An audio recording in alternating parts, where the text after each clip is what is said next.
I've been waiting a long time for this conversation. This week, we're welcoming senior meteorologist at the Weather Network, brilliant astrophotographer, and pilot, Kerry-Ann Lecky Hepburn.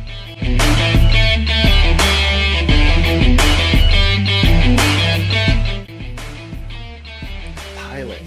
That is so cool. That's my head just went, pilot. Cool. It's not just one thing. It's not just two things. And it's probably more than just 4 or 5 things. It's incredible. So this is the cool thing that I've been following you for a very long time, and your photos are incredible.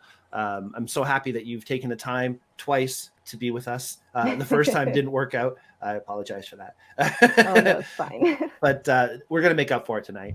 But the photos that you make are spectacular, and that's kind of how I was originally introduced to you and your work.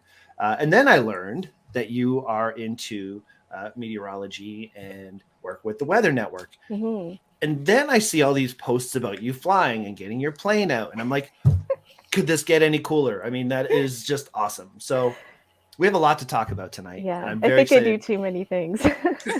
My mom says I'm type A. Type A personality, and she's worried about me. Well, moms have to be worried. It's a good thing. But somebody better send that note to my mother then. I'm trying to think. Brian's laughing because he knows. Yeah. Anyway, I'm really excited for our conversation today. We're going to get into it in just a few seconds. But first, before we do that, I want to say a quick hi to Mark, Sean, and Aurora, our hosts for this evening that have taken the time as well to be here. Mark, good to see you. I know that you, Aurora, and myself are all in that retail world, and we're getting ramped up for the Christmas holiday season as we're recording this. How are you making out, man? How's your brain? I'm doing all right, actually. I have a really good way of dealing with it because I'm old. So I'm 51, and I just don't, I don't need to put up with anybody's shit. So I go above and beyond. I will absolutely do my best to help somebody until they no longer appreciate that help. Or start to get mean to myself or my staff, and then it's sort of like, okay, well, you know what, I'm not dealing with you anymore. And you could just call the customer service line, and we're good that way. But no, it's a lot of fun. One of my new cashiers said to me today, Mark, why are people so mean? I go, don't take it personally. They're just mean and cranky. But everybody brings their own baggage. Yeah, and I have to say that is less than 1% of the customers. Like, I mean, I had a customer today, just like, what could have gone wrong with her online order did go wrong. I made it right for her. I fixed it for her. She left happy as a lark, and a completely lovely woman to actually sit and chat with. So those are the ones that make it all worthwhile. And just remember, the whole world is short-staffed. Be nice to the ones that showed up. So, yeah. Yes. I am super excited. Astrophotography, I mean, Weather Network, and I mean, I don't watch the weather. I look out the window, but I do use the app. Actually, the Weather Network is the app that I use on the phone, so awesome. that's kind of cool. But pilot, like, just cool. I know, it doesn't end. Right. Yeah. So looking forward to this, and thank you for being with us tonight, Kerry. Yeah, thank you for inviting me. Sean, how about you, bud? How you doing? I'm doing good, man. It's getting to be that time of year where Sean doesn't do anything. He just sits at home and plays video games all day. Gets paid for it. So okay, let's clarify. Let's clarify this. You work hard the rest of the year, and this is the season. Yeah. This is when everyone's so busy. Yeah, I wish I could just relax and play video games. I know, right? It's like you wouldn't be happy. With everything you do, you wouldn't be happy just sitting there. Actually, that's a good point. Sometimes I want boring days. You have to schedule them in. I tried. Yeah, you retired for a little bit, a couple months. Well, I mean, Sean, let's clarify here. You do a lot of landscaping work. You're working outside. Come the winter time, you shift what you do, and now you're on call pretty much to do the rest of the work. So you get to relax a little bit. Oh yeah, I'm excited, man. I've been getting the suntan all summer, and then sweating all fall, just putting up snow fence and doing cleanups and all that other stuff. So now I get to actually relax and hang out while it's cold outside. I can stay inside in a nice warm space, and I'm good, man. I'm chilling. Yeah, but when you go out, it's like snow time. Oh God, no, yeah. When I go out and plow, I want to, gouge my eyes out. But that's okay. That's fine. Well, don't. It's not funny. okay. I want to do something really mean right now. Shelly, my wife, just came home, and she just, there she is. Hi, Kelly. Sorry, guys. And now I'm having duck cleaning call. Look at that. That's what happens on a live show. Just tell them you live in a van down by the river and they hang up. There you go. Awesome. Well, Sean, hope you enjoy the winter time. I'm sure we'll be talking more through our shows and stuff like that, and find out how your adventures in video game playing are going. So we'll get to that soon. Aurora, how about yourself? How are you doing today? I'm doing good. Yesterday I had my early birthday party, which was really cool. I had a few of my friends over, and we had like this little tea party type of thing, and then we went to the Bridgerton experience afterwards. We got all dressed up in like really fancy outfits and went to the Bridgerton experience and got all these cool photos and dance and had cocktails and stuff like that. And then today I had a fairly relaxing day of editing. I went to visit Andrew's nonna, so that was good. Had some good Italian food today. Nice. I'm super excited to get into this conversation though, because you have so many, Kerry has so many interesting, either work, hobby, as well as, just all around kind of life experience. So I think this is going to be an awesome conversation. I agree. And let's not waste any more time talking to me or finding out what I've been up to, because it's been very boring. So let's get into it. I'm very excited that you're here. I met you originally I met you at the 2014 Google Photo Walk on June 28th. And I know that for a fact because it's my birthday. And I was very excited to hang out with you, Don Komarechka, Ron Clifford, and a bunch of other amazing photographers that day. One thing I noticed that a lot of those people are teachers. A lot of my favorite photographers are teachers. Now, I know that's another thing that you do. You love to teach, but what do you prefer? Do you prefer, making that amazing photo or helping somebody else make that photo? It's kind of equal, because I love exploring and doing the photography. I love editing. Like, that's probably my most favorite part about photography, is just sitting down and editing. But if I can share with someone, how to take pictures of the Milky Way, or, learn how to use their camera, and then they can get a good picture and they're super happy, then it makes me feel so good. So it's kind of tied. Okay. Yeah. I think it's tied for you because you make better photos than me. If I made better photos, it would I prefer to help other people make better photos. That's kind of my claim. So let's just go with that. Well, I can attest to the fact that it is very difficult to take a good picture of the Milky Way. I've got one picture of the Milky Way that's okay, and it happened by accident. I was trying to take pictures of meteors, and when you're doing that, you realize how impossibly large the night sky is. And so I happened upon the Milky Way by chance, and I managed to get a picture of that with one meteor in it. But that's cool. Yeah, I can't seem to get any meteors these days. Well, it's fun because if you've done it, if anybody's shot during a meteor shower, like I get everything set up and I watch, right? Okay, the meteors are all over here. So I set everything up. I get my focus, start taking exposures, and I'm watching, and I see all the meteors coming over here. Oh, yeah. So I wait, and then, okay, so they're all over here now. So I've changed, refocus, this, that, and the other, and then the meteors are over. Classic. Yeah. One meteor. For me, it's just like I'll set up for the Perseid meteor shower, and I'll get a lot of airplane trails. Oh, yeah, I got a couple of those, yeah. So many of them where I live. When I did, I was north. I was, I don't know, an hour north of North Bay in the middle of nowhere, and I thought, you're just not going to be, there's still planes because they're flying around up there. Yeah. It's amazing in under dark skies, though. You'll see the smoke trails. Mm-hmm. Oh, wow. Very cool. I've only had the opportunity to get good astro photos maybe 3 to 4 times. And unfortunately, most of the time with that, it was like the lens wasn't quite sharp, or I didn't quite get my focus right, and it was too contrasty, and the editing isn't quite my forte. But you know what? I've seen a lot of interviews with you, and most of them are, based around your photography and things like that. And as much as I love it, and we're going to talk about it, this is a little different kind of show. This is about mental health. This is about how we deal with pressures of life, and how our creativity and our passions help us get through, the stresses and all the BS that we go through. Mm-hmm. Now, I know that in your career, 3 of the careers that you have at the moment. At least they're extremely stressful. Flying a plane, extremely stressful. All the details that you have to have right when you do the weather reporting and things like that. I'm sure that's a completely different level of stress.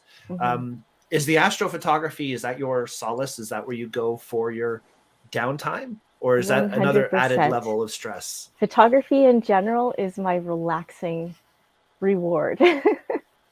I love it.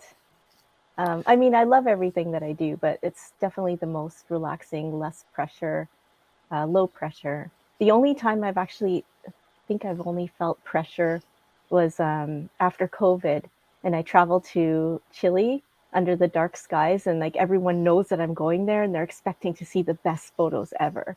And I just remember like packing up my bags and thinking, oh shoot, like I better get a good shot out of this. That was the only time. Other than that, like I just love photography. It's stressful doing talks, I think, sometimes, no matter how many times I've done talks for, camera clubs or astronomy clubs. It's still, you get that little bit of nerves in the beginning, but then usually the personalities of the people in the club, they kind of make it more fun and worthwhile, and you feel good at the end of it. Yeah, especially when you know what you're talking about. The conversations just become more just conversation rather than a presentation. Yeah, no, I really love that. Nice. What are the pressures that you deal with at, let's say, the Weather Network? Well, I've been doing it for more than 20 years. So, I mean, usually the pressure comes whenever there's a big snowstorm or freezing rain, and everyone wants like the perfect amounts so, they can broadcast that to the public. And we get judged a lot on, accuracy when it comes to these amounts. So I'd say winter forecasting is pretty stressful, even though, basically large scale weather systems are well handled, and we can handle them really well, but still, like, there's just so much pressure and so much excitement around the snowstorms and just winter storms in general that it can make it a little bit stressful when you're coming in on that type of a shift. And night shifts in general, because you're so tired by, by like 3 a.m, and that's when we're at our busiest. How often? Sorry, go ahead, Mark. Sorry, I was just saying it's funny how often the snow comes overnight, and I mean I'm sure there's a reason for that. It seems like that. It always seems that overnight the snow is coming, but I mean I know I live in Thunder Bay, and quite often there's times when I clear my driveway twice. Once in the morning and then once in the evening. Just because. Well, with lake effect, I mean, it typically happens a lot more at night because it's colder. Small lake here. It's Lake Superiors. I don't know. Tiny little thing. Insignificant body of water. Insignificant little puddle somewhere, but it's it's amazing. So I guess my big question for you is: do you still get those with computer modeling and all of the? I'm assuming that the data collection points for the weather, for meteorology over, say, like even 10 years ago is astronomical. There's probably a gazillion data collection points. Do you guys still get, like, all of a sudden a region gets dumped on with like 20 centimeters of snow and you're like, oh, we didn't see that coming? Like, does that happen still? It happens with everyone for sure. Yeah, okay. I mean, especially, when we have like a change of season between, like, a major change of season, and we're kind of at the cusp. That's usually when, the meteorological like models are having a more difficult time. And then if they're having a difficult time, sometimes it just takes a lot more work to try to figure out what the best solution will be. A lot of the times there's pattern recognition involved. So, I mean, if you've been doing it for a while, then you get a hang of that. But yeah, still, it happens during the cusp of the season changes, where things might go a little bit awry, but then we get on top of it once we're well into the season. Also, when there's a hurricane or a typhoon, that can really mess up things in the upper levels in the data as well, and then make that stressful. So yeah, I guess that's it. I mean, everybody's counting on you, right? From I think all the way from commuters to the long haul truck drivers to wedding photographers, right? Yeah, people for sure. Photo day trips. For sure. Everyone. I mean, weather affects all of us, and I mean, I think we're due like a really good job overall. And just the fact that when I'm on vacation, I will use the Weather Network app. Like I really trust um, I Yeah. trust our source, our meteorologists, my colleagues, that kind of thing. This is like an That- advertisement. Yeah, it's right. it's But I funny you say truly that. believe in what we do. And I wasn't joking. It is the app I use. I've got it on my iPad, on my phone, and actually, I'm looking at the bookmark on it at the top of my screen here. It's the one. It's the one I use because it's funny you say that, and I'm not just saying this, but it seems to be the most accurate when I'm looking at the weather. Yeah. Like, it's like, Yeah. oh, it's my day off on Wednesday. Okay, perfect. Oh, it's supposed to snow, and then I look at the Weather Network doesn't say it's going to, and No, then it'll be fine. they When say I it's was going to be in sunny. All right, let's go exploring. Load the dogs in the car, grab a camera, and off we go. Right? Yeah, when I was in the middle of the desert in Chile in June, they said like the Weather Network had like high winds, and I was like, oh wow, okay, that's interesting. Let's see what happens. And sure enough, we had like a major dust storm driving through Wow. a complete like, I guess, brown out, that kind of thing. So I thought that was Wow. really cool. There you go. Yeah. Aurora? Love it. Yeah, I'm just curious what, because you said you've been with the Weather Network for 20 years. So I guess this is a two-part question. What has drawn, like in your life, I guess, has drawn you to weather and astro? And then the second part of that question is, where did you start at the Weather Network? And then how was that like? Yeah, so I like to say that weather found me. I did not find weather. When I was younger, like in high school, we had to do a science fair project, and I chose human hair hygrometer. So basically, you take a strand of your hair, and if it's like humid day, like it might get longer, and if it's drier, it will shrink. So I built one of those little things, and then all through high school, just being involved in aviation and wanting to learn how to fly with the air cadets. I just remember like, practically no pilot loves weather. Like it's always kind of like the subject that no one wants to learn more about. I mean, like you have to learn about it. It's for safety, obviously, but it's one of those subjects that everyone just does not like. And I was one of those people where it's like, oh, I can't stand meteorology. I just, 70% of my written exam for my glider license was meteorology. And then I guess later when I went into university for space science, I got tired of all the computer programming, and then Twister came out, the movie Twister. I hate that really helped me get into meteorology, but it It did. really did? Yeah, Oh, I that's just awesome. thought, oh, storms are so cool. And I started taking pictures of thunderstorms. I would go chasing with my dad. That's awesome. Did you ever and launch little balls into the air and watch the? no. That part I've flying always wanted cows, to do. Yeah, Yeah. we were we living got in cows. Oshawa, Ontario, and there's a lot of farmland around, and I just say, Dad, turn left, there it is, right there. So it's like, you want me to drive through that? I said, yeah. Taking And sure enough, there you photos. went. Awesome.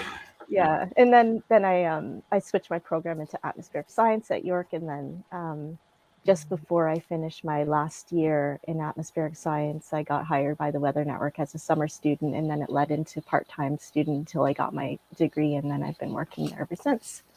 And Very I cool. I appreciate weather. I mean, it's tough. I still feel like I don't know everything there is to know about weather, but it's a nice challenge, and it affects my life, with astronomy, astrophotography, and flying. It's so closely linked to my life that, I'm just very appreciative that I have the knowledge, or have as much knowledge as possible right now. On that point, I need to ask a serious question. I hope you can answer this. Oh, no. So I've been running day trips now with my day tripper photo business since 2008. Approximately 12 to 15 workshops outside a year since then, until COVID, and then things changed a little bit.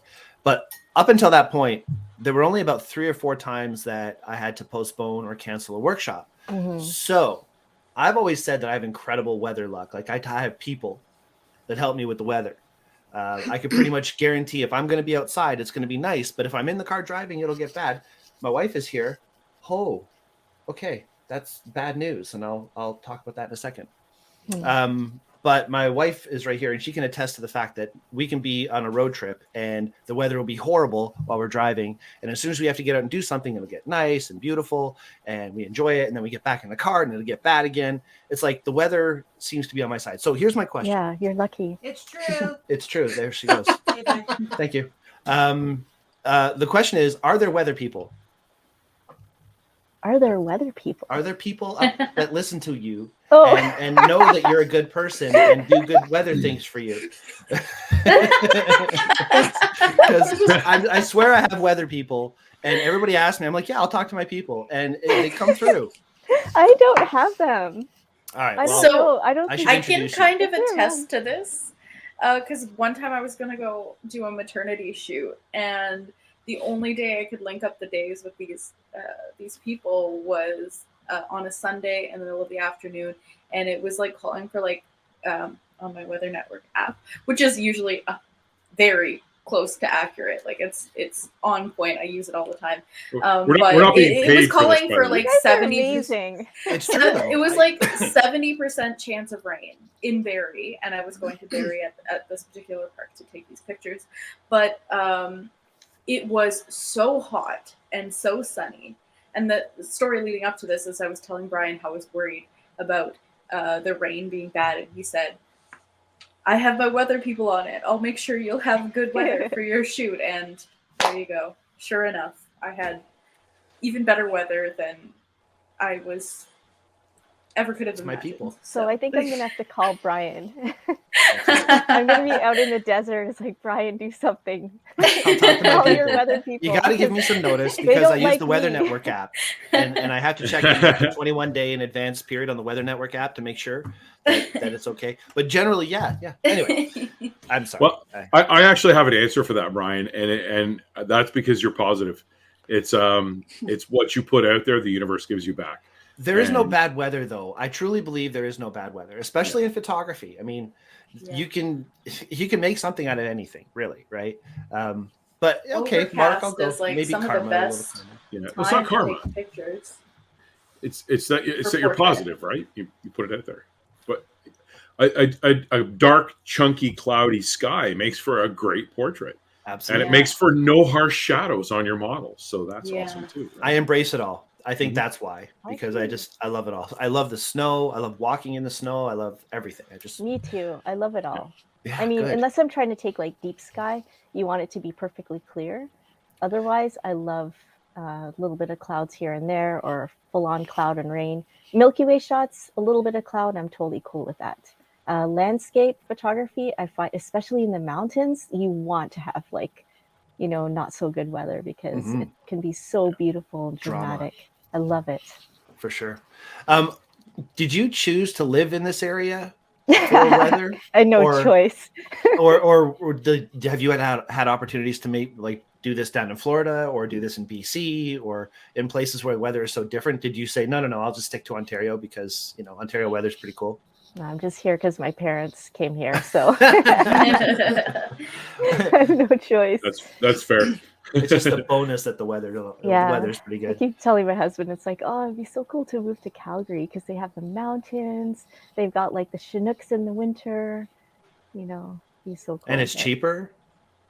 Yeah, I guess. Yeah, it probably is. Speaking of weather, what is the craziest weather you have seen? What's the craziest storm you've had to call or been involved in, or have you had like a dangerous experience calling the weather? Oh man, that's a tough one because I know I'm going to tell you something and I'm going to be like, no, this was another crazy one. Well, you've had a long career, so that's fair. I mean, yeah. 20 Well, years. I'm sure I you've do had. know, like, I remember there was one April where we had the most epic thunderstorms, and a cold front went through after this, and we had like 20 centimeters of snow. I thought that was pretty wild, and that's like typical April weather. You get everything in April. Other than that, like the things that I think are really cool to see are dust devils. I've never seen a tornado, and I dream about them though. I have like dreams where I've seen a tornado and I'm trying to take a photo, and somehow I have film in my camera and I open up the back by accident, or something always goes wrong and I can never get that shot of that tornado. Or a cow flies by and breaks your camera. Yes, it's crazy. It's a dream. But yeah, dust devils are really cool. I've seen that. Just snow squalls. I think we get it all here. Here You get a in lot. Yeah, it's Ontario. Ontario, right? I think Yeah. that day where we had that thunderstorm into the snow squall, I think that's a day I drove to Kapuskasing from Newmarket. So yeah, it was one of those days. Yeah, and ice storms. Oh yeah, that ice storm in that happened in Eastern Ontario and Quebec that bent over the power lines. I think that was the craziest. Yeah. That's what I I've thought you were seen. going to say. Yeah. Yeah. I could remember I had borrowed a camera from the store that had Wi-Fi and it was waterproof, the FZ300 Aurora. And I had that sitting out taking pictures of my car with the ice dripping off my car. Yeah. Just there was so much ice. It was just everywhere. It was awesome. Visually, Yeah. it was awesome. Of course, the damage was crazy. And then there was that snowstorm, like multiple days of snow in Toronto, and Mel Lastman had to call in the army. Army, yeah. Yeah. Good old Mel Lastman. Whatever happened to him? Whatever happened to him? Nobody. His son's taking over the reins of that one. Yeah. So everybody that I know who is a photographer or something has at least 3 jobs. We all do different things to try and generate whatever we can to live on these days. How much time or how hard is it for you to set time aside for you to do your actual creative passions? Like, how hard is it for you to set that time aside, and how often do you get to actually enjoy that, just to go do something for yourself, go for a drive, or I don't know what it is that you would do. Today I went for a drive. That's what I do. Grab my camera and that one right there and go for a drive. Yeah, I actually really struggle with this. I complain about this all the time because I have my regular full-time job, so it's like 2 days, 2 nights, and then I have 3.5 days off because the first day I'm basically sleeping, and then 3 full days off. And you really, when you come off of night shifts, you really struggle with getting back into the day groove and just feeling like a human being. And on top of that, I have the kids, and then something pops up, either like, oh, mommy, this is wrong, or that, can you help me with this, or, that, and then, friends that want to get together, and just all kinds of things just seem to pop up, requests for doing something. And yeah, I struggle with that. So maybe I'd say if I can look back, I get maybe, I don't know, a few good days out of the month where I feel like I can actually do anything that I want to do. And I might, if it happens to be a clear night, then yeah, I'll open up my dome, I'll take some photos, or I might travel somewhere locally and try to take a night sky shot. I really do feel like I get some vacation time whenever I'm in Chile taking nightscapes, because then I basically say I'm off the grid, guys. Like, no one can talk to, no one can contact me. And even like if I do the odd photo tour here and there, it's just even though it's kind of like work, I feel like it's a bit of like getting some free time in a way. Well, you're off on your own and you're doing what you love. Yeah. So yeah, I wish I had more time for sure, but there's always something popping up. Well, you should be a landscaper, and then in the wintertime you can seasonal work. Seasonal work. Right, Sean? Get those epic snowstorm shots. Perfect. I have so much free time, and it's actually like abhorrent how much time I can waste and not be bored. So you really look forward to this time of year. Oh God, from the start of spring until the beginning of fall, I'm like, when can it start snowing? Get me out of this hell of working. You just call Kerry, she'll tell you. Yeah. Just put in a good word with Kerry, and she'll tweak the weather a little bit for you and get it to snow in August for you. Actually, now we know we have to talk to Brian. Yes. Forget me. Yeah. First we talk to Brian, and then we get Kerry to record. Yeah, okay. Yeah, exactly. That way. Sounds good to me. Earlier you mentioned your family, your father, helping you out and driving you through storms and all that kind of stuff. How much has your family helped you get to where you are today? A lot. Like, I think just in the beginning when I started my interest in astronomy, my parents were really supportive. I was 11 years old, and Back then, there was no internet or anything like that, and they would buy books, and they would get me subscribed to astronomy magazines, and they also bought my first pair of binoculars and telescope, and then in high school, my camera, and just they've always kind of like supported all my passions through my life. So, I mean, that's basically, I think, like without them supporting me, I don't think I would be here right now. Makes But all also, the difference. yeah, but also, like now my immediate family, like my husband and my kids, like they put up with me, you know, traveling and with, you know, running outside every time there's a clear night, you know, trying to take pictures. My kids, like they're getting older now, so they're on social media and they give me tips and tell me what I'm doing wrong, and you know, With your social media, you mean? yeah. Mom, you're embarrassing like, me. exactly. They say that's so cringe, Mom. I was like, Oh yeah, that's how old Mark is. He doesn't use words like cringe. Yeah, see. Yet another reason I No. don't have children. Now there's a laundry list of reasons I don't have children. But Yeah. do you live in a place where you can just duck outside and get a decent night sky shot without too much light pollution? No, we have light pollution here. I'd say we have suburban light pollution. Yeah. So we're kind of on the edge of town, but we still see like the lights of Toronto. We see Hamilton and St. Catharines. So for me to see the Milky Way, it has to be straight overhead, and it's not bright. It's very dim, but it doesn't seem to. It's not. It doesn't cause me a lot of trouble when it comes to deep sky astrophotography, because all it means is that I need to take more exposures, like longer integration time, to be able to capture what I want. But when it comes to nightscapes and stuff like that, I just kind of know that I'm not going to catch like an amazing picture of the Milky Way. I'll be taking pictures of stars, star trails, and things like that. And maybe if the aurora pops up one night, then I feel super lucky I can take a shot of that too. So, but it's nothing spectacular from home. Okay. Yeah, I've got the Aurora trackers, like the apps and stuff on my phone. Yeah. And I'll get the alert, and it's saying that they're going to be good at like 3 a.m. And I'm like, oh, I've got to be up at 5:45. You know, I'm not going. I get lazy. I'm like, yeah, I'm not going out. And then the next day on Facebook, everybody from this area, all the photographers that were out till 5 or 6 in the morning taking pictures of the night sky and the auroras. I'm like, I should have just forgot to sleep and gone into work grumpy. Like, but it's just amazing. Like, because for me, I live like right on the edge of Thunder Bay, so I could do a 25-minute drive west, and there is no light pollution. So it's you're so lucky. That's so awesome. nice. Yeah. But I need to take advantage of that. I haven't. The one aurora shot that I have that I like, I was working up here before I moved up here. And my wife had actually texted me and said the auroras are supposed to be active tonight. So I'd gone out that night because I was up here in a hotel, so it didn't matter.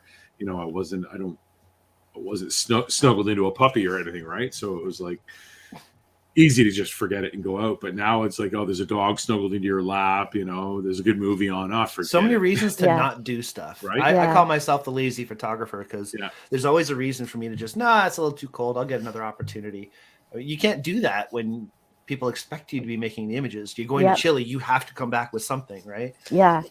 I'm kind of lazy too sometimes, because I know that I get so inspired to do astrophotography and stay up all night when it's in the middle of the day, high noon, the sun is shining on me. I feel so inspired. And then as soon as the sun goes down and I think about like, okay, everyone's going to watch TV and all that stuff, I feel so tired. But you really have to push yourself. Like I know I had to push myself even a couple weeks ago because we had some clear skies, and in this area, as many of you know, like in the winter, we pretty much clouded out for so many nights.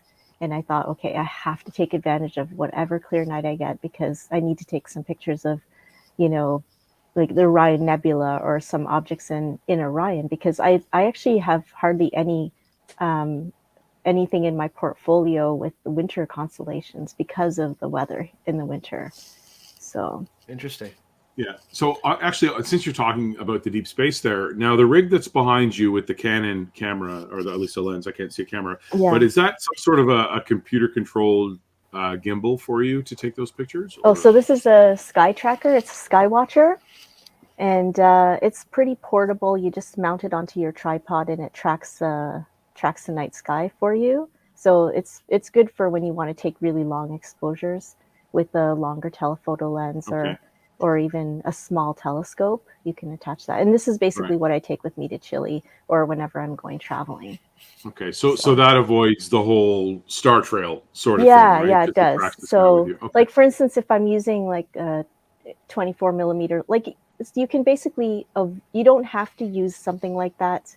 But if you're going any longer than like 50 millimeter lenses, then you kind of want to do some kind of tracking, especially if your lens isn't a fast lens. Okay. But if I'm doing things like 14 millimeter lens, f1.8 or 1.4, I'll just take a series of 30-second shots or 20-second shots and just stack them, or even just take single exposures. But if I want to get really deep sky images or go really, really deep, then I'll put the tracker on and take those longer exposures that I need, and also stack them as well. So this is where my knowledge, like I'm a photographer. Most of what I know, I learned from Brian. So if I'm wrong here, then it's his It's my fault. fault. I don't know very much. But when you talk about like a 24 millimeter lens for Mhm. deep sky, like I'm thinking, I put a 24 millimeter on my camera and I'm getting like the night sky. Yeah. How do you get deep sky out of 24? Well, the 24 millimeter, I'm mainly doing Milky Way stuff with that, Okay. or constellations. Oh, okay. But with the 50 millimeter and 100 millimeter, you can do some pretty good deep sky. I mean, you could do deep sky with any lens, really. It's Yeah, just basically long, very long exposure, and just really Okay. trying to go deep. So you're exposing for that light that's beyond what the stars that Yeah. your eyes are seeing. You're Yeah, trying to exposing collect for. as much light as possible to get as much depth in the night sky as possible. Okay. And So, in these particular cases, like what length of exposure are you going for? so when it comes to using the tracker, I'm trying to aim for like a minute or 2-minute exposures, that kind of thing. And of course, you have to adjust your f-stop and ISO accordingly, because you don't want to blow out the image or anything like that. But yeah, it just varies.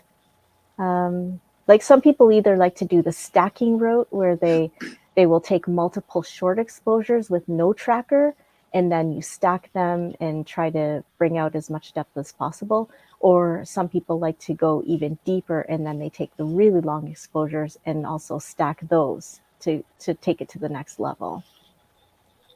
And so when you're stacking the photos, is it stacking for like exposure? Is it stacking for? It's stacking to like a better signal to noise ratio, because in the night sky it's so dark, and you'll get a lot of noise typically with single exposures, and then the more exposures you take and you stack them, you're taking that random noise and you're basically smoothing it out by stacking it.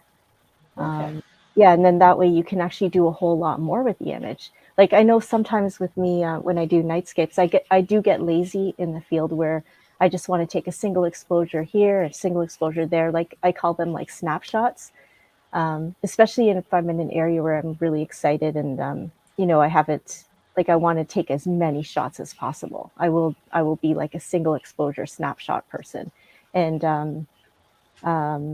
then you'll get a decent shot. You can get a decent shot and process that.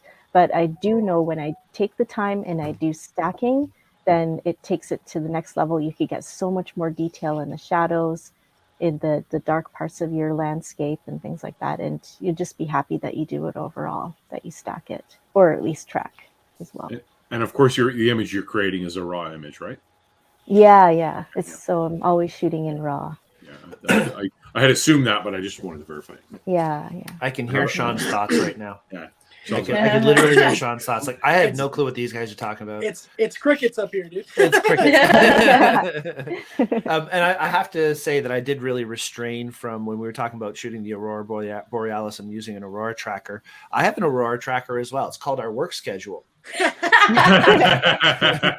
I can check to see if she's at the store or not at the store, and it's quite effective. I was gonna make a joke to that effect and be like, she's literally right here, guys. I know, What she's do you there. mean? She is. Right there. Yeah. Sorry, I had to go there. Yeah. Something else that you said that I thought was super cool is you can go out in the back and open up your dome. Explain what that means. So actually, it's in the front yard. It's in the front. Okay, you didn't say Yeah. back, but open So up your dome. I have a very small observatory. It's called a sky shed pod. It was actually developed by Wayne Parker. He was a bass player in Glass Tiger. I don't know if you remember that band. So I he's remember a real hearing that he did astronomy that. buff. I've heard Yeah. that he does that before. Yeah. So I went to, I think it was Owen Sound, where we drove there to pick up the dome and all the parts related to the dome, and then we built it, put it together here in our front yard, and that's where I put my main telescope, my larger telescope. It's an 8-inch, and yeah, I basically run that in the dome because it's a little bit more of an involved setup where I don't want to have to keep taking it in and out of the garage to set up. It's not like this where it's super portable. It's a much bigger setup. So cool. I have a picture of it if you want me to share Yeah, it. that'd be great. Certainly. Let's see, how do I do this? If you hit present at the bottom and then choose the window you want it to share. Present. While you're finding that, I just have a quick story. When I was younger, in high school, I was going to school in Vermont, and I actually started the astronomy club in my high school with my teacher, Brad Robinson, as the host or sponsor, or whatever you want to call it. So we got these kits and we ground our own telescope glass and we made our own telescopes. Yeah. We had like 8-inch raw glass with different levels of grit, and we sat and we grind. And I spent the entire year. It was awesome. I spent the entire year. We finished these things, and I had my telescope, and I moved back to Canada after that. That was in Vermont, obviously. I moved back to Canada just after high school. As soon as I graduated, like next day, I kind of left the States. Get me out of here. And then I came back to Canada, and and when I went back to get all my stuff, my mother, I had it all torn down flat in a box, and she threw the whole thing out. The whole box, the glass. She had no clue what was in there. No. So unfortunately, that's the only telescope that I ever actually had, and I've always wanted another one. But yeah, I'm going to be all jealous when I see what you've got here. Yeah. So this is what I started with when I started doing deep sky stuff. Sorry, my website is slow.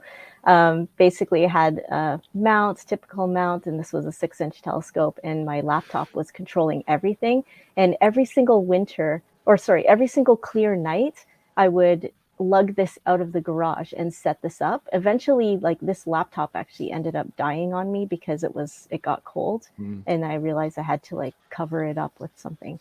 But over time, like I realized, like I can't keep this up. I can't keep setting up and tearing down every single clear night. So that's when we bought this sky shed pod here, and this is in the front yard. It's on. We had to level out the land here and just put it in there. So cool. Inside, this is what it looks like right now. I mean, it's a lot messier right now, but you know. So this is my current setup right now. Wow. It's a Skywatcher EQ6 mount, and then I have an 8-inch Ritchie Kerry-Ann telescope. This is actually the same type of optics as what's used in the Hubble, but of course miniaturized. And a CCD camera and all that stuff. And this old computer, I have a Windows Vista running here, and it's been running for like 10 plus years nonstop. It's amazing. And then my colleague's old monitor and some old keyboard that's now warped from the heat. So yeah, it's basically this is basically what it is right now. So awesome. I open up the dome and on a clear night, and then I'll connect to this computer and give the mount and camera commands by using like a remote desktop app. So I can be watching TV inside in the house, and on my laptop using remote desktop, just controlling everything. So you don't even need to be out there in the cold taking pictures. No, I just go out there initially, start everything up, and then come back. inside. Do you know a That's gentleman cool. named Andy Blanchard? Yes, I do. So I had him on a previous show that I did years ago, and he was in Sault Ste. Marie doing the show. And at the time, our show was live. So he's up in Sault Ste. Marie in his RV, and he was telling us about how he has in the Atacama Desert a dome of his own where he can control it from his RV. And basically, that's what you're saying. You have that same kind of setup where you can be in the house and just control it and set your time and let it rip and shoot all night long, and then it compiles all your layers. And fascinating. Yeah, there's actually companies that that have like a remote telescope setup that you can actually buy time on. Like I bought some time, or sorry, I was donated some time on chiliscope.com, and they have a whole setup in the Atacama Desert. And basically, you just log into their website and you choose your target and you go through all the they have a tutorial basically that explains how you can do it and how you can actually take photos remotely from your home. Awesome. So, This yeah, is and stuff it's anybody pretty can get amazing. into. Anyone can do this. Anyone. Anywhere. And then Yep. and then I think back to, I don't know, about 8 minutes ago when you said when you were growing up and there was no internet. Like I know. now we've come so far, right? Where we're able to control the telescope somewhere else on the planet and get pictures Yeah. that are If I monumental. knew this when I was 11 years old, my mind would have been blown. Yeah. Right? Seriously. Yeah. Because this was just a dream. Like even just having my own telescope set up with the little observatory was just a complete dream. Like I never imagined in a million years that would ever happen. You know, See, on that point, now I'm wondering if I could turn my gazebo into an observatory. Because you can. You should. Yeah, I could, yeah. Yeah. What On was that it? point, I never thought that I would have one of these when I was 11 years old. Yeah. You know what I mean? Yeah. Like the thought of a phone when I was 11, the thought of internet. I mean, there was like Star Trek conversation. You know, crazy. I know. Yeah, I'm aging myself. Mark's older than We're me. probably all the same age. That stung just a little bit. And I don't think I am. I think Right under the bus. You're Yeah, not. right. Bus with You usually throw me under the bus in that conversation. Yeah, so I know, I'd attack I know. first. Yeah, it was a good one though. It was good. Thank you. All right. Well, we've talked a lot Old man. about a lot of things. Old man. We haven't really gotten too much into a pilot, and I know we're gonna go long if we go too much into it. But when did this start? Because you said earlier that you kind of had to learn weather for the pilot thing. Yeah. That came before weather, didn't it? So aviation, believe it or not, started when I was 4 years old. Wow. I was in England. I was actually born in England, my brother as well. And when he was, on the day that he was born, I was in the hospital and I looked out the window and I saw the Concorde. It made I think the Concorde did its like first flight. And I was just like mesmerized by that. I was like, wow, this is incredible. And then when we immigrated to Canada, I just remember flying in British Airways. They gave you this little pilot logbook with the wings and a coloring book. And I think that's what just got me so hooked on aviation. And yeah, like I was obsessed with the snowbirds and like just fighter jets. I wanted to be a fighter pilot when I was 11 as well. So, and my parents, like, they really supported me through everything. I joined Air Cadets. Well, first I went to Brampton Flying Club, and I was like 11 years old, 12 years old, and I said I want to be a pilot. And I just remember like all these older men turning and looking. It's like, well, first you got to get a little older. And then they suggested join Air Cadets, and I did that as soon as I turned 13, 14, and I got my glider pilot's license through them. It was a scholarship, and yeah, I've just been flying for fun. I never actually had an interest in doing commercial aviation, like for the airlines. It was either fighter pilot or just private pilot. There was no in between. I didn't even want to be an astronaut, which is surprising because so many people that want to be pilots want to be astronauts too. So what do you fly? Like, do you own a plane, or do you yeah, rent a plane? Or? I share a plane, co-own a plane with 5 other people. It's a Piper Cherokee, so it's a single engine, low wing airplane.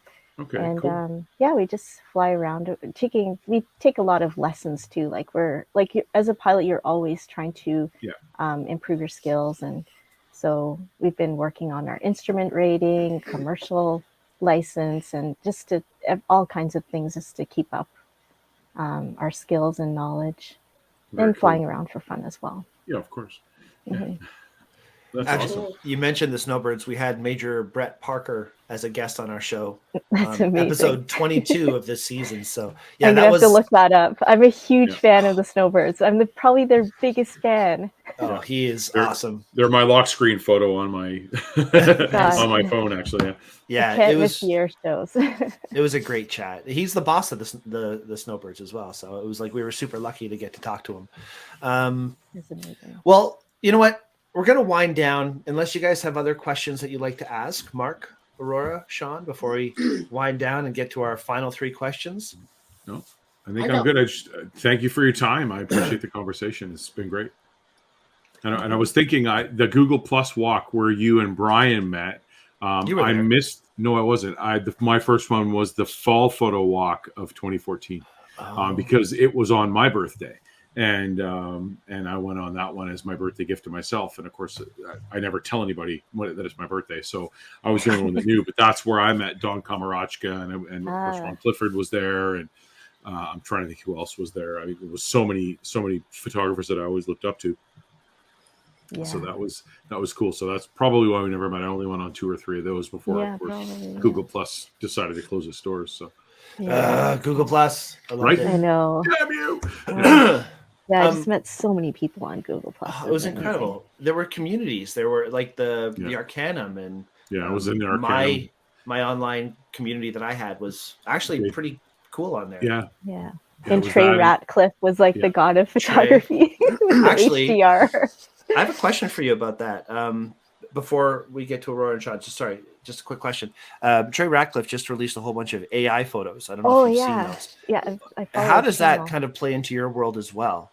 I don't know if I shared it with the group here, the AI stuff that Trey Ratcliffe is doing. Basically, he's making photos up from throughout history just by saying stuff like guy in ancient Egypt looking at the pyramids in the Trey Ratcliffe style, and it goes doot, doot, doot, doot, doot, doot, and there's a photo. Like that's my interpretation of how this is working. I don't know if that's the way it is, but is this something that in your world with stacking and all the deep space stuff that will help you out as well?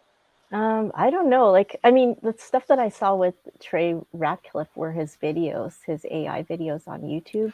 And for me, when I see that, I just find it inspiring, and it makes me want to do things like composite work and all that stuff, just to get more creative with photography or just art in general. I guess art, because just kind of mixing the deep sky photography with the landscape photography, and just creating something that's out of this world. Because when I see his AI stuff, it just looks out of this world. Totally. And that's what inspires me. Check out his Instagram stuff with the recent posts that he shared. Yeah. There's a whole bunch of really interesting photos, like from Morocco and like. Yeah, I'll have to check that out, because really I don't follow him on Instagram. I'm following him on YouTube. Yeah, he's not that good of a photographer though, so you know. He shared.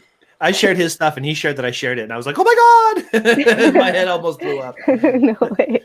I'm gonna have to do that. I just kind of lost touch with that realm, you know, when Google Plus died. Yeah, a lot of people did. That disconnected a lot of people. Yeah. Anyway, sorry, Sean, Aurora, did you have anything else you wanted to? Aurora, you got anything? Just thanks for coming on and sharing your story.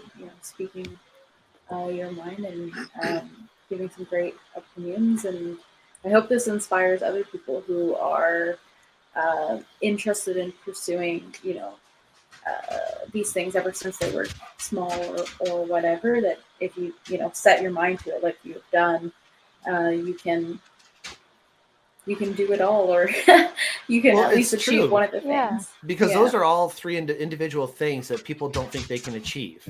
Yeah. Each thing on its own, pilot, weather, photography, deep space, astro. Like I've been in photography now for a minute, and I can't, I should share some of the photos. I will share some of the photos, actually, because they deserve to be shared. They're awesome. Now, keep in mind, this is an audio and a video podcast, so sometimes people would be listening to it, so it's a little harder, but here we are. Wow. Damn. So That's just awesome. a few examples is Milky Way, and you've got a photo of yourself there, a silhouette, I guess, with the flash behind. Classic Milky Way shot. Getting the exposure on the mountains and the sky. I mean, as a photographer, these are not things that a camera can pick up in a single image. So the work that is done on this is just, I can't. Yeah, I want to say, like, I think that's amazing. The image, and first of all, at the very beginning, you said something that I was kind of surprised by. You said that you love post work, you love editing after the fact. And a lot of photographers love shooting, but don't so much like the editing part after the fact because people find it tedious or whatever. But you said it's probably one of your favorite things to do, and I think that's awesome. And your work shows that. Thank you. That you love it. So. Yeah, and especially when it comes to nightscapes, what you see on the back of the camera, you know that there's so much more information there, especially when you shoot in RAW. And you can bring out so much more in post-production. So I find that just so much fun. Wow. And exciting. That does not look real. That's awesome. This is up there. My brain this one's a deep sky shot. Yeah, it's just some of those shots. A lot of my nightscapes tend to be single exposure shots, just because, like I told you, there are times when I'm pretty lazy, where I just want to grab the shot. But I know, like in some cases where, like, I'll know that I'll be able to make something out of it, make it look good in post production. So it just depends, really. But when it comes to deep sky, definitely very cool. Yeah, I love it. Damn. Very cool. And of course we'll put your link to your Instagram in the show notes when we go live. So absolutely, people can find you there, I'm sure. Yeah, and I mean, anyone can do this. Anyone can fly an airplane. Anyone can. Take deep sky shots. It just takes dedication and willpower. Like, you really have to want to do these things. Like deep sky start when you're 11. There's a learning curve when it comes to deep sky astrophotography compared to doing nightscapes, because, like, especially when you're using like a higher focal length, so many things can end up going wrong, and there's so many things to consider. But you just start off small and just keep being dedicated at it. There's so many amazing forums online. There's YouTube channels to follow, where you can learn so much stuff and really get better at it. When it comes to aviation, same thing. Like, I mean, that one takes like a different kind of dedication. Like, you really have to be in the zone and just hyper focused. And you'll tell yourself partway through flight training, like, I can't believe I'm doing this, and what am I thinking? Like, do I really want this? But when you actually get to the end goal, you pass your flight test, you pass your written exam, you feel such an amazing sense of accomplishment. But it just takes that dedication and willpower. That's the biggest thing. Awesome. Sweet. Yeah, that's amazing. Mm-hmm. Sean, anything else? I got two things. First, thank you very much for making me learn so much more about photography, because my brain is not very large, but now you're filling it with more information. So I appreciate that. I'm learning so much, and this is a good conversation. So again, thank you for hanging out with us for a while and talking about all this cool stuff. Well, I'm so glad. And I have a question. Now, I'm a huge nerd. The guys will tell you I'm a huge nerd. Now, if you could fly anything, like, at all, fictional or real, in my opinion, I would love to have flown, if I were a pilot, the Millennium Falcon, because I knew you were going to say that. It was that or an X-wing, but the Millennium Falcon is like right up there. If you could fly like anything, being an experienced pilot like you are, what exactly would you fly? It would be the CF-18 Hornet fighter jet. Nice. Fast. Okay. Oh my. Slick. Good choice. I mean, well, that's because, you know what, I grew up loving that aircraft so much. So I was at a dream. Even just flying with the snowbirds, that's a dream. Snowbirds. Yeah. Oh, the tutors, yeah. That would just be like the ultimate. I was at the Baseboard Air Show, and they announced over the intercom at one point, okay, ladies and gentlemen, the CF-18 has left the Ottawa base. It should be here shortly. And I'm like, oh, okay, it left Ottawa. We'll go about the show and keep doing our thing. Like, I don't know, 10 minutes later, ladies and gentlemen, Major so-and-so and his CF-18 is about to approach from the back. I look back and I see this tiny little glint. I check my camera for settings. I look back up. He's already over. He almost knocked me off the top of the bench. These planes are, oh my God. I love it. Yeah, I could see why that would be your choice. Yeah, they're pretty cool. Actually, I think it was two years ago. It was on Canada Day, and I was out in the driveway washing the car, and I live right by the airport in Thunder Bay, and we'll be sitting doing something, right? And all of a sudden I'll stop, and my wife stops, and we go, "That's not civilian," because we're a hopping point for, like, the snowbirds are here all the time. They when they're crossing Canada, whatever. Mm-hmm. And so I can hear something, and I stop, and I'm looking, and just as I look through the gap in the trees at the back of my property, I see the showbird, the F-18, go through the gap. And I'm like, no camera, right? I'm like, oh, well. So I keep washing the car. And then he does another lap. And I'm like, what? So I come busted in the house, and I grab the only camera that had a lens on it. It was like a 70 mil. And I get back out there, do another lap. And of course he does a third lap. So I get a picture of him through the gap in the trees at the back of my, like, he literally flew over my backyard. Yeah. I'm like, this is why I keep this lens on this camera. Yeah. And I just run outside when I see something. Yeah. Awesome. And in my previous career, I was in, whenever I would do conference calls, if they were going to be long, I would drive to the local dog park, and I would sit in their parking lot, and because the conference calls are boring, and I'd watch the puppies play in the dog park. And while I was on the call, so I'm sitting there, and all of a sudden you hear this jet, and I'm like, that is not civilian. And of course, I'm in the middle of the conference call. I'm supposed to be listening. I dive out of the car. All I've got is my cell phone, and two F-18s literally flew right over me, right on their way into the airport here. So it was pretty awesome. Like, I see why you're excited about that. They leave an impression. I might be a little bit excited about the F-18s. Yeah.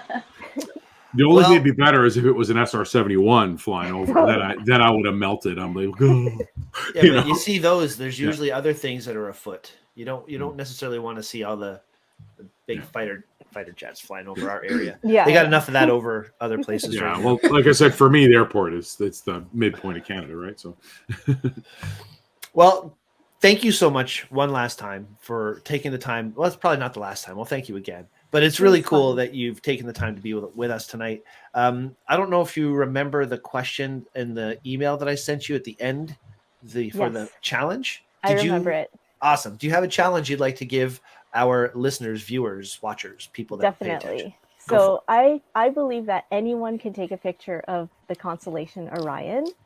And about right now, or in an hour, it rises in the southeast sky, and you can take a picture of it with your cell phone or whatever camera and lens combo that you have, like maybe a wide field, like one that you would use for landscape photography, that kind of a setup. And just put your camera in manual mode. You can do that with your cell phones, and set it up for an exposure where you're taking like more than 10 seconds exposure, and just click the button. If you don't have a tripod, lean it up against a rock. Lean your camera up or your cell phone up against a rock, and so try to take a picture. You said about an hour from now. Then we're recording in the evening. It should be like in an hour. It around should about be like 10 p.m. or so. Well above the horizon, or above the horizon in the southeastern sky. And actually, if you miss it, it just gets higher and higher, and it will be in the southern sky, like through the night. So yeah, and it's a very prominent constellation. You'll see like the 3 stars lined up in a row, 3 bright stars. The belt. And and if you look underneath the 3 bright stars, you'll see a little fuzzy patch. That's Orion Nebula. So you can even pick that up with your cell phone if you're taking a long exposure. And I don't know, I think that's cool. I think anyone can take pictures of the stars, no matter what gear you have, what camera gear you have. And the new cell phones now, they're pretty good. So you can take some pretty amazing shots with them. Awesome. Well, before I get to the last two questions that we have for you, I have a different question and a comment I want to make on the point of the Orion Nebula. When I was a kid, my dog passed away when I was 17. Her name was Muffin. Wow. And I was living in Vermont at the time. And of course, just after we took care of Muffin with the vet, we walked outside and I looked up into the sky and I saw Cassiopeia, the Cassiopeia thing up there. Anyway, The big W. Exactly right. Off the very last one, just if you follow it straight off, there's a slightly dimmer star there. I said that's Muffin, and I named that star Muffin. Aw. So, first question is, if you're ever out shooting and you happen to see Cassiopeia and you follow the last star off and you see that little faint star and you take a picture of it, send that to me because that'll be Muffin. And I'd like to see it. And the second thing is I have a photo I want to share with you because I took this last time I was on vacation and I'm really confused by what it is. Now it's a bit soft here. I don't know why it's so soft. It's not supposed to be. But I don't know if you can see here, there's a meteor. Yeah. But on the bottom, there's a meteor with two kind of windy trails. I don't know if that's a comet, but I mean, like, I don't recognize that one. It might be the Millennium Falcon. I wish I could see like a zoomed in version of it. Yeah, I think if I were to zoom in on it right here, it would look pretty grainy, but that's pretty pretty nasty. cool though. I mean, but yeah, like little trails. It looked like it was winding. Yeah. So I thought maybe I messed up. Maybe it's the camera a rocket. moved. Maybe, I don't know. It was up in Algonquin area, so I don't think too many rockets are firing up there. Anywho, I thought maybe you might know off the top of your head very quickly that it's some sort of awesome thing, but otherwise, no. All right. Off to the last two questions. The first question of the last two questions is I don't know, it's too many I thought I times had the last question. No. These are the ones that we ask all the time. Okay, so tools of the trade. We ask this of everybody who's been on our show.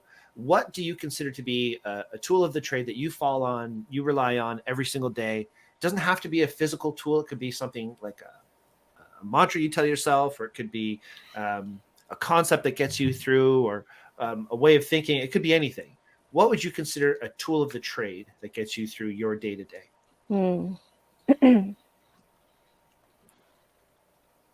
Tackle one task at a time. Because I tend to get overwhelmed when I think like I have this and this and this and this to do, like so many things. And I just have to break it down and not think ahead. I have to think about, okay, what's coming up next? And then just work on that. And then what's coming up after that? Then I work on that. And it's the same thing, like that actually helps you get through things like flight tests, for instance, too. Like, because you'll be taking a flight test, and if you mess up on one particular task, and the flight instructor, you think that they're writing down a bad grade, you have to erase that from your mind, because if you don't erase that from your mind and move to the next task, then it's going to mess you up. You have to just break it down. It's interesting. I don't know if that's what you're looking for, but that's what I do. That's what I kind of tell myself every day is take it one step at a time. That's a great one. It's funny you say it though, because one of our other guests, Norm Nakamura, who is living in Japan, he just went and he's actually getting his flight test done right now in Japan. And when he was on our show, he said his tool of the trade was his ADHD, how he's all over the place. And I'm just wondering how being all over the place and being like doing 10 things at once helps him. Yeah. And yet he's going through his flight training. I wonder if that's hurting his way of learning. It's interesting. He's going to probably have to practice kind of like focusing on just one thing at a time, not getting distracted by other things. It's got to be hard. It's probably hard, but, I'm sure he can do it. Well, he seems to be doing fine so far. Yeah, that's great. Yeah, very cool. All right. And the last question before we set you free is, and this is the important one, what's your jam? What's that song that you love, you cannot skip past? It's a 5-star song. It's just no matter when you hear it, you have to listen to it all the way through. Oh, goodness. I'll just say like 80s music. I love 80s. I'm just trying to think. Michael Bolton stuff. Oh, I don't know. I'm just like, I love it. I like the sappy 80s. Michael Bolton. I haven't heard that name in so long, There you go. except from what was that? The Office. The guy's name was Michael Bolton. No, that's In the it's Michael Scott. Michael No. Scott. Yeah. no. that was In Michael the Scott. movie where they destroy the Oh, computer. Oh, damn, Anyway. that's a good movie. I Office digress. Space is what you're talking Office about. Space. That's it. Thank you. All right. I'm bantering now. So thank you so much one last time. Really, really appreciate you. I learned a lot. There's so much more I have to learn about astrophotography, and I don't think I'll be able to figure it out as well as you do. It's just so great seeing the images that you make. It's inspiring for me. I don't know about Aurora and Mark as photographers. I'm sure it is as well. Sean, thank you as well for being here this week, my friend. Aurora, Mark, Kerry, that's it for us this week. Thank you for everybody who's watched. And if you have any questions for Kerry or for any of us, or if you have any tips or any points you'd like to make, I'd like to interact with us, go ahead and chat right there in our YouTube or anywhere that you're watching. And make sure you subscribe to our channel. Aurora, am I missing anything? Am I forgetting anything? Where can people follow you, Kerry?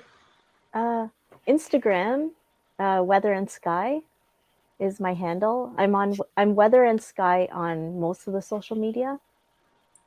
And I don't know. I'm thinking of, I have a YouTube channel, but I put out some intro channel trailer thing, but we'll see how that goes. I'm a little bit nervous. Nervous? Yeah. I've What, got with I think just that'd be great. this YouTube in general. Like I really want to do YouTube, but it's a little daunting. So I'm trying to put myself out there right now. Well, as one YouTuber I know always says, the first step is just to do it. Yeah, that's what I've been trying to do. I put out my first video. Well, I have some like random videos there for the past 8 years, but I put out one where I'm actually in front of the camera talking and I put that out maybe a few days ago. So It's not so natural feeling, is it? You just, especially if you're No, alone it's doing that. not. I have so many little videos on my cell phone and things like that, and I have to try to figure out how I'm going to put everything together and make something out of it. And Well, I can't wait to see what you do. yeah, thank you. I'll be watching. All right, guys. Thank you Yeah. again so much, and we'll see everybody next time. Bye-bye. See ya. Oh, wait, and by Peace. the way, this is episode 35. This is the end of our season. We haven't said Wow. anything about that. So Oh, this is the end of season 2. When we're Yeah. back, when you see us again, it'll be season 3. We'll have all kinds of new ideas and all kinds of new stuff going on. I'm saying that like I already know. Did we get renewed? Do we have a season 3? We actually got renewed. I got the letter we this got morning. renewed. Awesome. We got We got renewed. Yeah. All right. It's gonna Sean, happen. Sean didn't get us canceled. No. Congratulations. Thank you very much. Bye-bye, Thank everyone. you. Bye. Bye. Peace. Ooh, ooh, ooh.